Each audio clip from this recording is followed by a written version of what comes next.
Assalamualaikum warahmatullahi wabarakatuh. Perkenalkan, saya Dr. Faisal, spesialis penyakit dalam, dosen pengajar dari Fakultas Kedokteran Universitas Abdurrahman. Dalam hal ini, saya akan mengajarkan tentang Log 52 gangguan sistem digestif yang berlangsung selama 5 minggu. Adapun skill lab 52 ini terdiri atas 1. Keluhan abdomen, yang kedua adalah keluhan akut abdomen, yang ketiga adalah resusitasi cairan dan pemasangan jalur intravena, dan yang keempat adalah konseling medik. Pada kesempatan ini saya akan menyampaikan mengenai keluhan akut abdomen. Adapun tujuan pembelajaran ini adalah 1.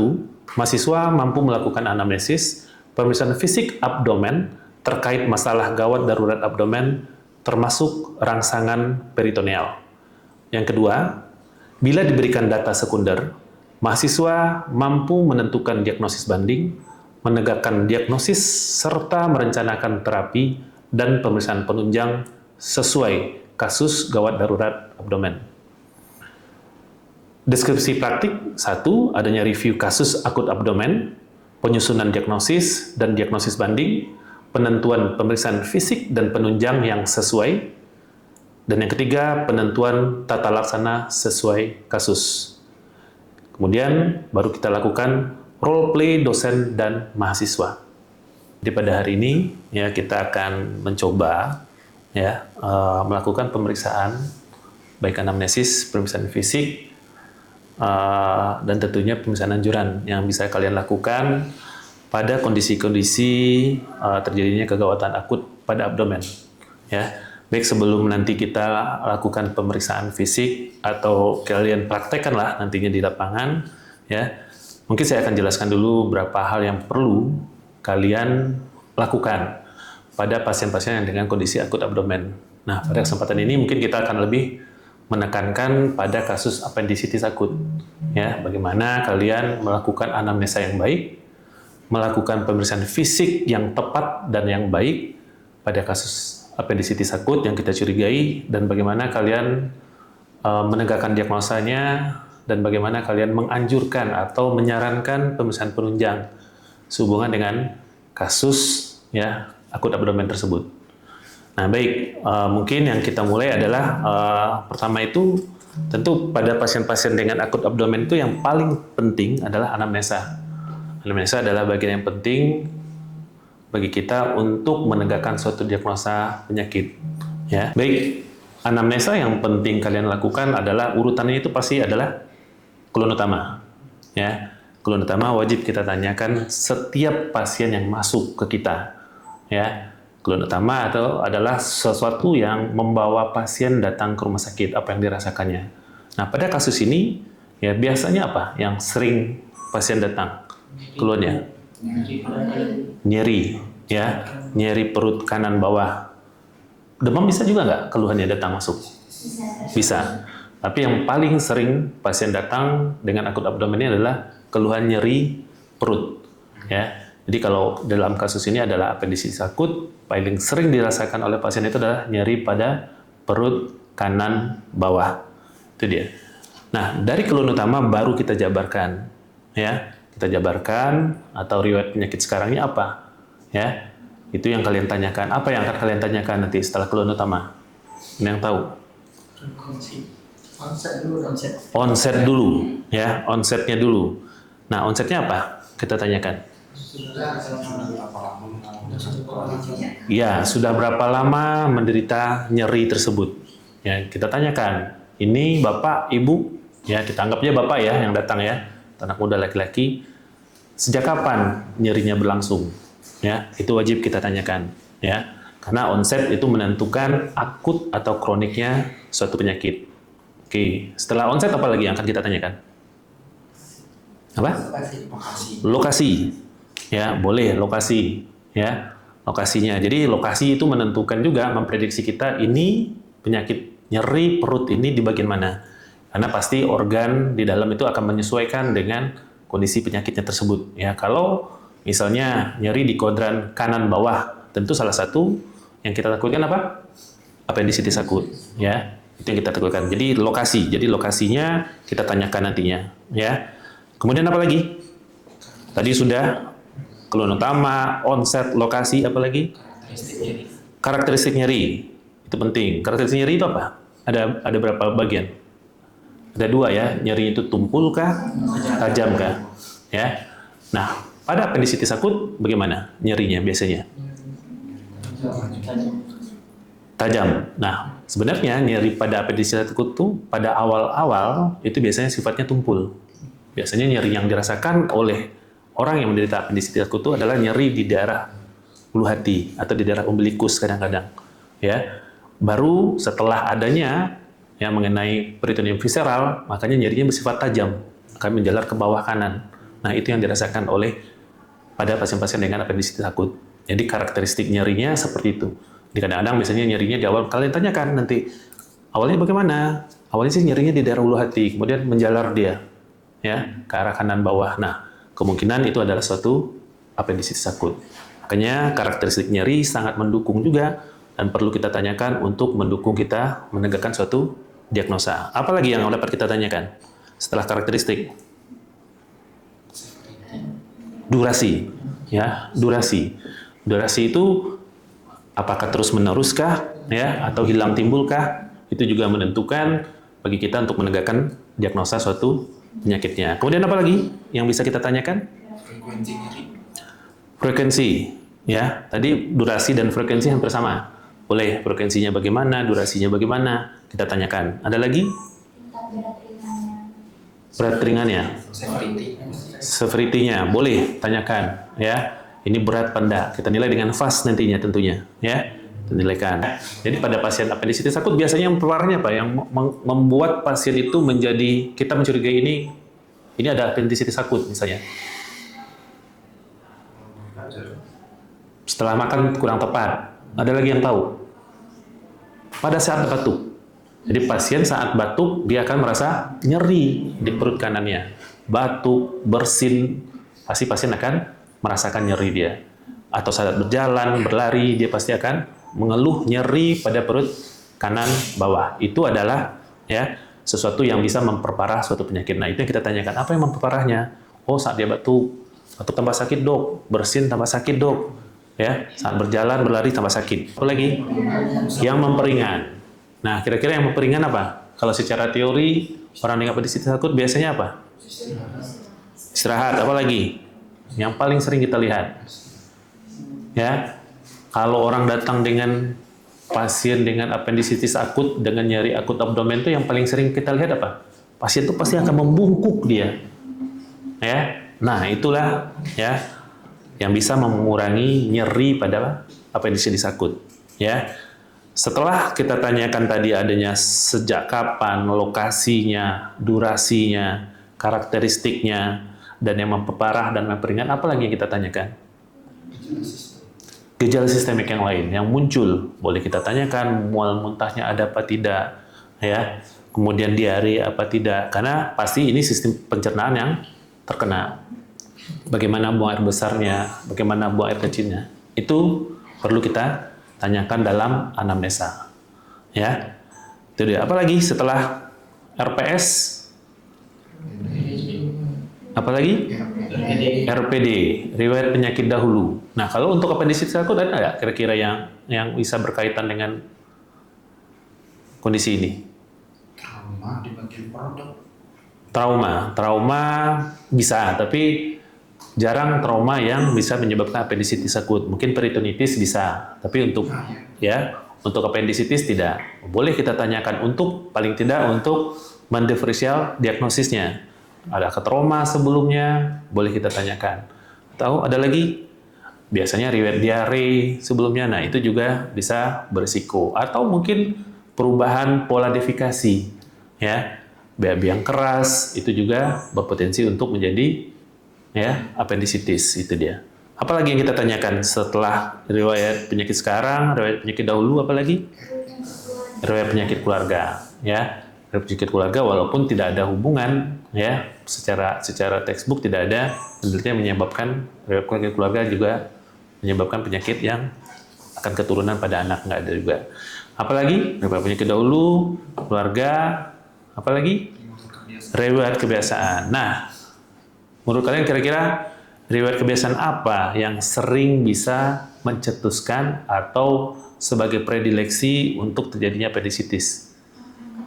Makanan yang terutama makanan kurang serat, ya, makanan kurang serat, kurang cairan, ya, dikatakan juga bisa sebagai predileksi. Apalagi pola defekasi yang tadi, BAB yang keras itu juga suatu, ya, memperparah atau suatu predileksi untuk terjadinya appendicitis. Itu yang penting kita tanyakan, ya.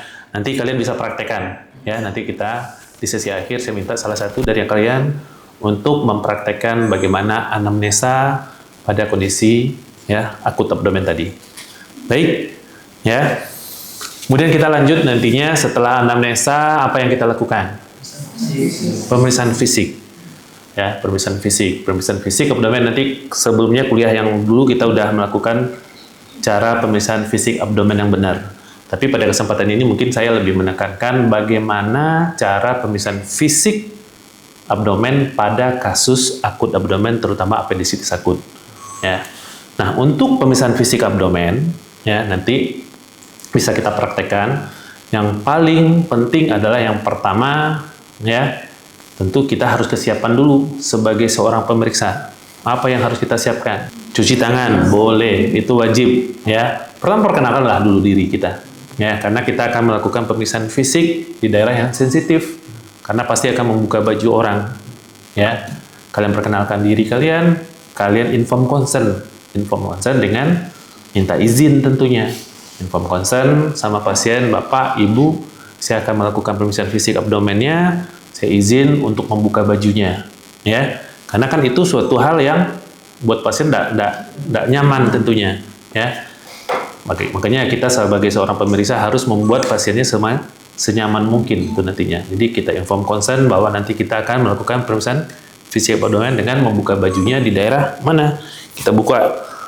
Nggak mungkin semuanya, kalau pada wanita nggak mungkin semuanya. Paling tidak, ya, mulai dari daerah processus psoas sampai ke arah pubis, itu deh, epifisis pubis. Karena daerah itu yang kita nilai untuk pemeriksaan fisik abdomennya.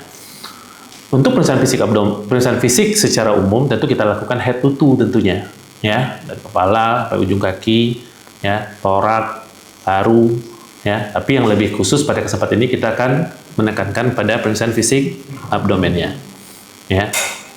Setelah itu apa yang kita siapkan? Setelah kita sebagai pemeriksa menyiapkan diri, apa yang kita siapkan? Tentunya pasien. Benar, pasien. Jadi pasien kita siapkan. Pasiennya diperiksa duduk apa tidur? Tidur. Jadi untuk pemeriksaan fisik abdomen, pasien kita suruh untuk berbaring, untuk tidur. Ya, tidurnya bagaimana posisinya? Berbaring telentang. Ya, pasien kita baringkan telentang dengan posisi tangannya itu berada di samping. Kenapa nggak boleh begini dia? Apa?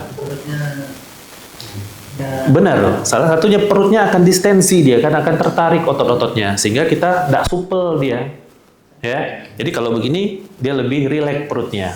Mungkin serileks mungkin. Terutama untuk pemeriksaan fisik abdomen. Setelah tangan di samping apa lagi yang perlu untuk fisik abdomen? Yang kakinya diapakan? Sedikit ditekuk kakinya biar apa? Perutnya lebih supel, lebih rileks sehingga kita lebih enak untuk melakukan pemeriksaan fisik. Ya, karena yang kita lihat adalah tanda-tanda akut abdomen pada pasien tersebut.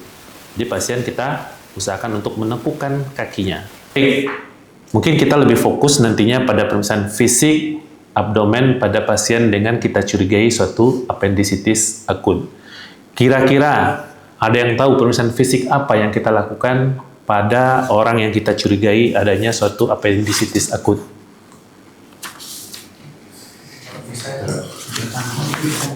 Murfisine. Murfisine pada apa? Iqbal apa? Pada appendicitis apa yang kita lakukan? Pada pemeriksaannya apa yang kita lakukan pada pemeriksaan fisik abdomennya? Murfisine pada apa? Pada kolesistitis. Pemeriksaan akut abdomen yang kita curigai adanya suatu appendicitis adalah pemeriksaan McBurney. Ya, oke, McBurney. Yang kedua apa lagi yang bisa kita lakukan? Nah, pada ibu-ibu yang perempuan apa? Setelah McBurney apa yang kita lakukan lagi? Namanya apa? Psoas-sign. Bisa. Ada lagi. Rofesign. Apa lagi? Obturatorsign. Ya, itu yang bisa kita lakukan untuk menentukan apakah ini pasiennya apendisitis tidak. Nah, nanti yang kita lakukan. Ya, jadi pemeriksaan fisik yang bisa kita lakukan pada orang yang kita curigai suatu apendisitis akut, yang pertama adalah McBurney. Ya, McBurney itu adalah pemeriksaan fisik yang kita lakukan nantinya antara umbilikus sampai ke sias kanan.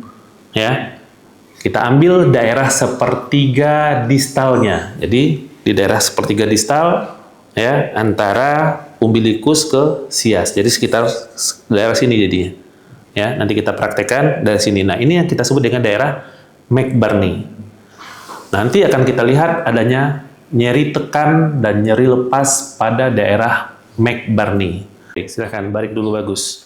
Ya, sebenarnya posisi pemeriksa di mana? Sebelah kanan. Itu yang penting sekali. Jadi sebagai pemeriksa kita harus berada di posisi sebelah kanan pasien. Ya. Nah, seperti yang tadi apa? Kita perkenalkan diri dulu, ya. Bapak, saya Dr. Faisal, dokter bertugas siang hari ini. Ya, saya mohon izin untuk melakukan pemeriksaan fisik. Bapak bersedia? Itu salah satunya kita perkenalkan diri, ya. Kita inform concern, dan perlu juga kita jelaskan sebenarnya, ya, apa pemeriksaan yang akan kita lakukan, ya. Kita jelaskan, Pak Bagus ya. Pak Bagus, nanti saya akan melakukan pemeriksaan fisik abdomen Bapak. Itu yang kita lakukan pada pasien. Jadi harus kita tunjukkan, ya, ini pemeriksaan fisik apa yang kita lakukan, kegunaannya untuk apa. Ya, baik, izin Bagus nanti ya. Tadi kan pasien tidur pelentang. Tangannya harus berada di posisi samping kiri dan kanan. Ya. Kemudian kakinya apa tadi? Sedikit ditekukan supaya lebih rileks abdomennya. Izin ya, Bagus. Izin ya, Bapak. Saya naikkan bajunya. Nah, untuk pemeriksaan fisik abdomen, yang penting itu kita melihat lapangan pandang perutnya mulai dari daerah processus pedis sampai ke arah pubis, sedikit di pubis, di bawah umbilikus.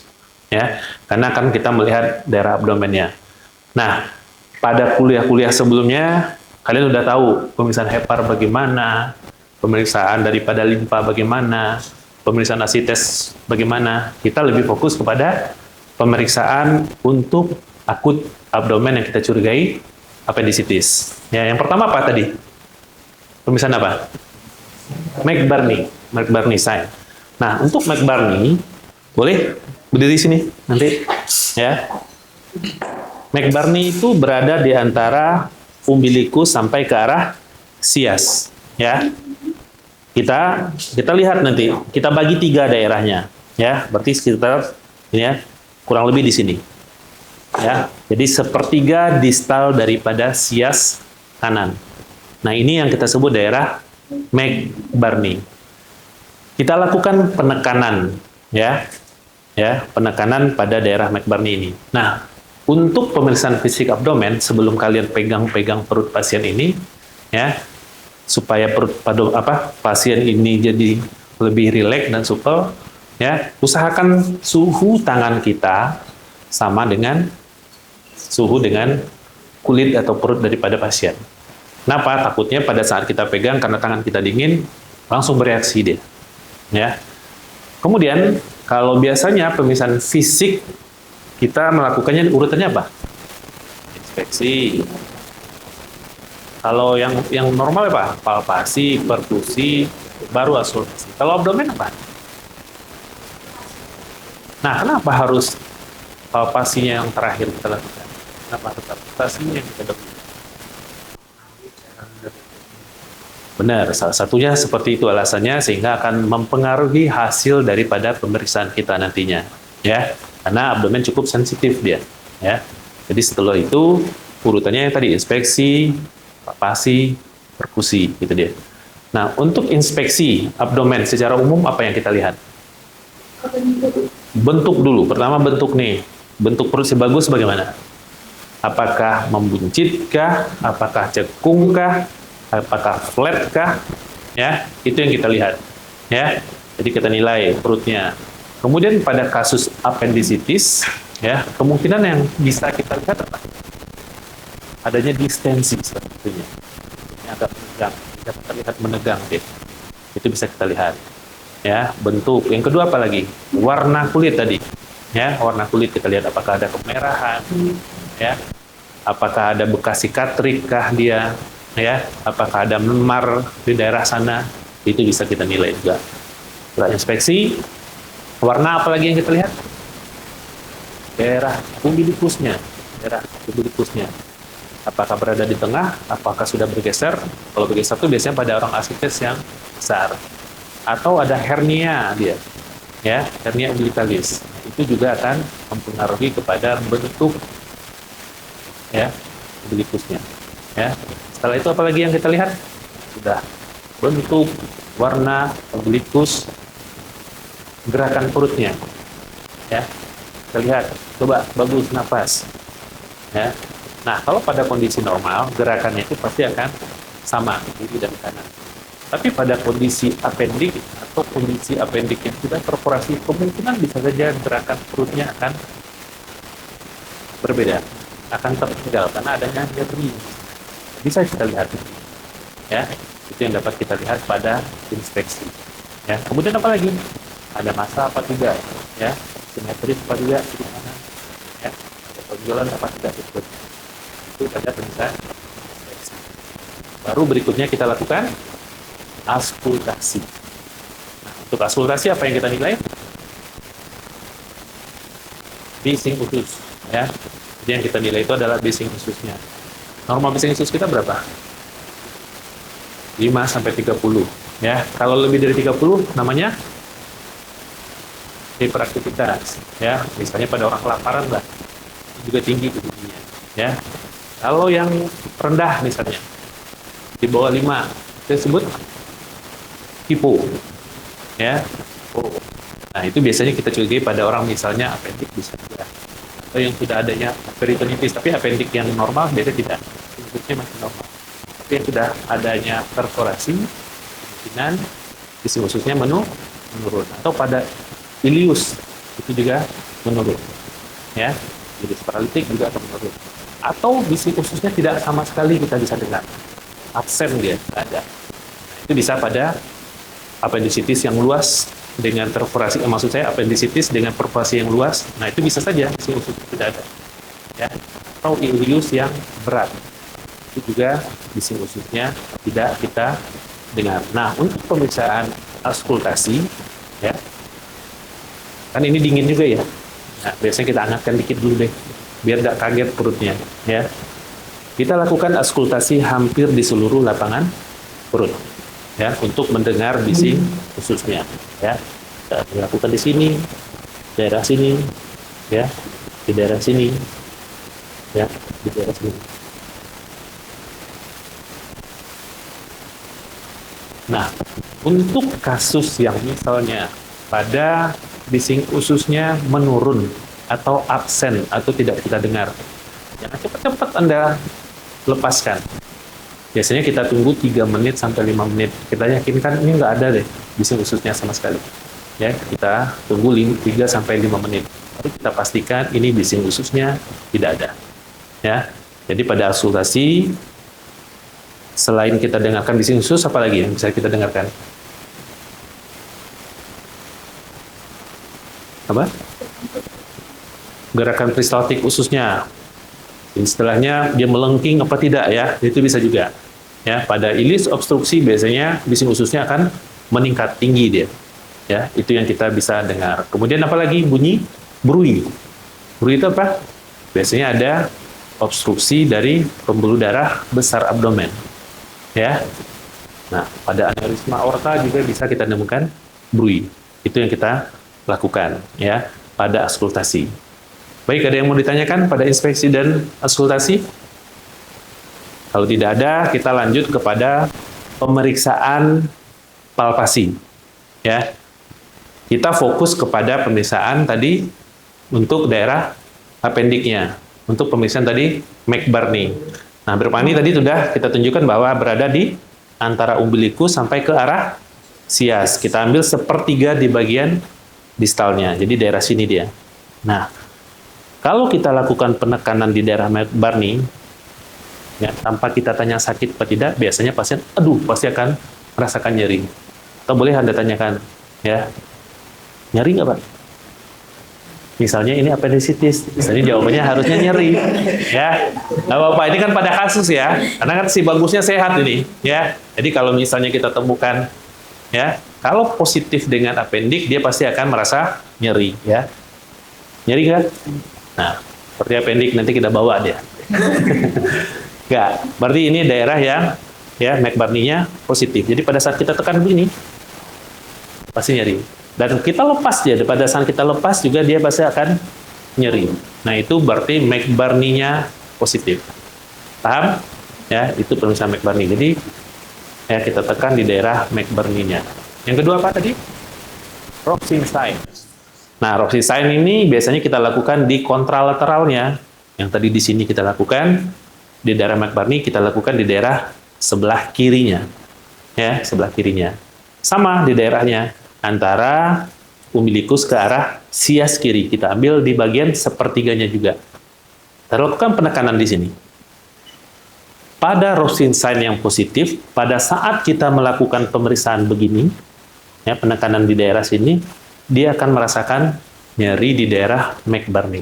Itu menandakan Roxin sign positif. Paham? Ya, itu Roxin. Setelah itu apa lagi? Pemeriksaan fisik. SOAS. Nah, SOAS bagus, izin, ya, diluruskan kakinya dulu, ya. Untuk SOAS ini bisa aktif ataupun pasif, ya. Kalau pasif kita sebagai pemeriksa yang melakukannya. Kita lakukan, tangan kita pegang di daerah sini, di daerah lututnya, kita angkat kakinya, fleksikan. Nah, kalau kita lakukan pemeriksaan seperti ini, fleksikan ini, kalau terjadinya nyeri di daerah McBurney, itu menandakan suasananya positif. Ya, atau kita suruh pasiennya, coba Pak, angkat kaki Bapak. Jadi dua-duanya boleh, dua-duanya tahan. Pada orang appendicitis, ini akan terasa, itu menandakan suasana yang positif. Obturator sign, ya, kita fleksikan lututnya dengan sendi panggungnya yang sejajar, ya, perhatikan seperti ini, ya. Kemudian kita gerakan ke arah dalam, ya, seperti ini. Nah, kalau terjadinya nyeri di daerah McBurney, itu namanya suasananya positif. Bisa positif, bisa negatif. Karena kalau positif biasanya appendicitis yang di daerah pelvis biasanya. Jadi itulah pemeriksaan yang bisa kita lakukan pada pasien yang kita curigai suatu appendicitis. Bisa juga, misalnya salah satu yang terakhir. Coba Pak Bagus batuk. Nah, nyeri nggak di sana?